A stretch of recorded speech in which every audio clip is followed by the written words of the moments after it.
திருமகள் TV பல்சுவைகள் படைக்கும் பாசறை.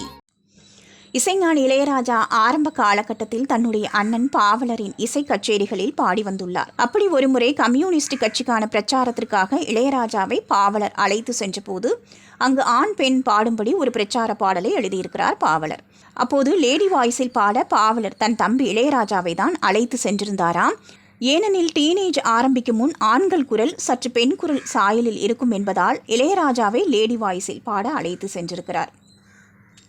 அந்த பிரச்சார பாடலில் ஆண் குரலில் வரும் வரிகளை பாவலர் பாட, பெண் குரலில் வரும் வரிகளை இளையராஜா பாடியிருக்கிறார். அப்படி ஒத்த ரூபாயும் தாரேன், நான் உப்புமா காஃபியும் தாரேன், ஓட்டு போடுற பெண்ணே நீ மாட்டை பார்த்து போடு என பாவலர் பாடியிருக்கிறார். ஏனெனில் அப்போது கம்யூனிஸ்டின் எதிர்க்கட்சியான காங்கிரஸ் மாடு சின்னத்தில் தான் போட்டியிட்டதாம். பதிலுக்கு இளையராஜா, உன் ஒத்த ரூபாயும் வேண்டாம், உன் உப்புமா காப்பியும் வேண்டாம், ஓட்டு போட மாட்டேன், நீ ஊரை கெடுக்கிற கூட்டம் என பெண் குரலில் பாடுவாராம். இப்படியே 10 ரூபாய் வரை இருவரும் மாறி மாறி பாடுவார்களாம். இறுதியாக பெண் சொல்வதை கேட்டு ஆண் மனம் மாறி கம்யூனிஸ்டுக்கே ஓட்டு போட சம்மதிக்கும்படி அந்த பாடலை எழுதியிருக்கிறார் பாவலர். அரசியல் மேடைக்காக பாவலர் உருவாக்கிய அந்த பாடலை மையமாக வைத்துதான் ஒத்த ரூபா தாரேன் பாடலை அதே சாயலில் உருவாக்கியிருக்கிறார் இளையராஜா. இந்த பாடல் இன்றளவும் திருவிழாக்களில் தவறாமல் இடம்பெறும்.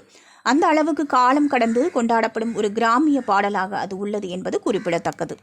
திருமகள் டிவியை லைக் செய்து உங்கள் நண்பர்களுக்கும் ஷேர் செய்வதுடன் சப்ஸ்கிரைப் செய்து ஆதரவு தாருங்கள்.